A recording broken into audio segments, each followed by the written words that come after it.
caminho inverso. Enquanto em boa parte do Brasil a tendência é repassar o controle de rodovias à iniciativa privada, no sul do país, o Estado resolveu criar uma empresa para cuidar do serviço.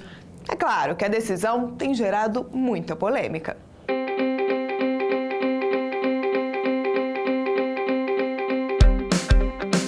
Quando o assunto é pedágio, é difícil encontrar quem não reclame. Um pouquinho alto ainda, né? Daria para achar mais, né? Eu acredito que em função das condições da estrada, até pelos remendos que está tendo aí e das dificuldades que nós estamos enfrentando, até poderia ser um pouquinho mais baixo, né? Ou levantar e fazer a manutenção adequada.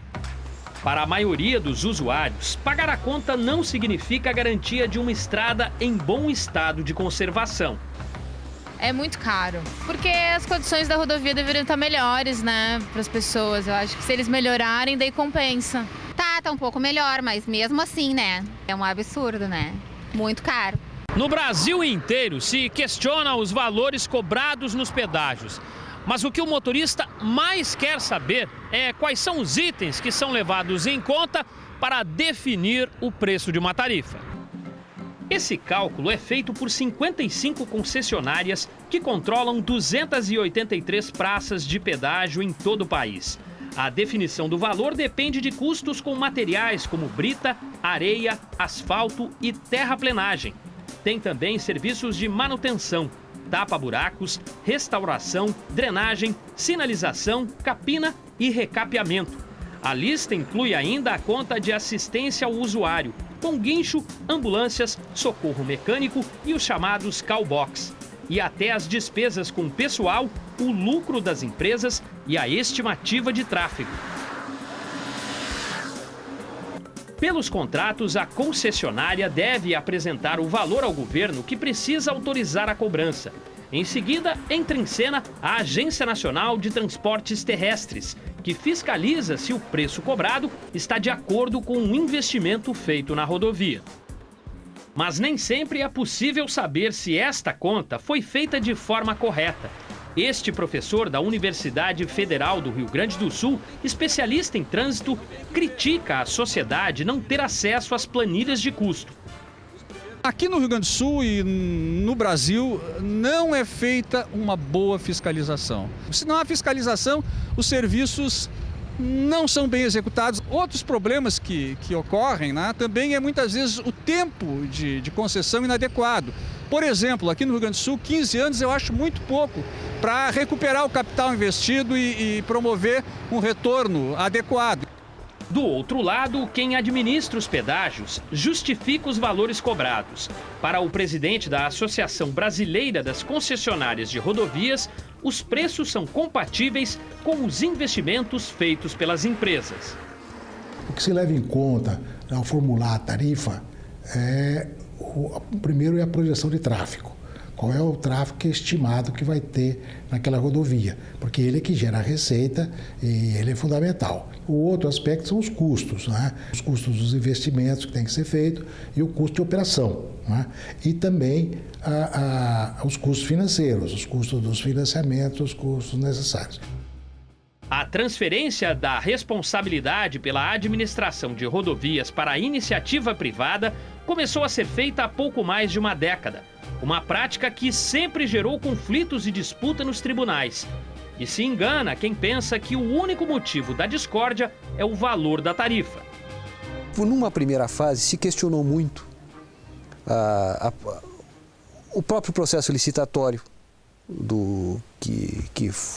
onde foram efetivadas essas concessões. A via alternativa, a necessidade ou não, isso teve muito aqui. E hoje elas se concentram basicamente, e é o caso que nós vamos julgar, em alegados desequilíbrios contratuais. Aqui no Rio Grande do Sul, o capítulo mais recente dessa disputa entre governo e empresas concessionárias envolve a exploração de uma praça de pedágio em Carazinho, no noroeste do estado. Uma das concessionárias cobra na justiça uma indenização de 23 milhões e meio de reais. Alega desequilíbrio financeiro do contrato, que teria sido provocado pela resistência do executivo em autorizar o aumento das tarifas. Juntas, as empresas que controlam estradas pedagiadas no Rio Grande do Sul afirmam que o poder público deve 400 milhões de reais às concessionárias. Reajustes que estariam previstos no contrato, o poder público não autorizou os aumentos e as concessionárias têm se valido do Poder Judiciário para fazer cumprir esse contrato. Problemas que explicam, pelo menos em parte, a decisão do governo estadual do Rio Grande do Sul de retomar o controle das estradas antes do fim dos contratos. O anúncio feito no final do ano passado pegou muita gente de surpresa. A intenção do executivo gaúcho é antecipar em meio ano o término dos contratos e reassumir até o mês de junho a administração de 820 quilômetros de estradas que cortam o estado. O problema que existe é que você tem desequilíbrios, porque o governo interfere algumas vezes durante o contrato. Praças de pedágio que ficam sem funcionar, inclui novas obrigações, novos investimentos, tem alterações legais também que influem o contrato.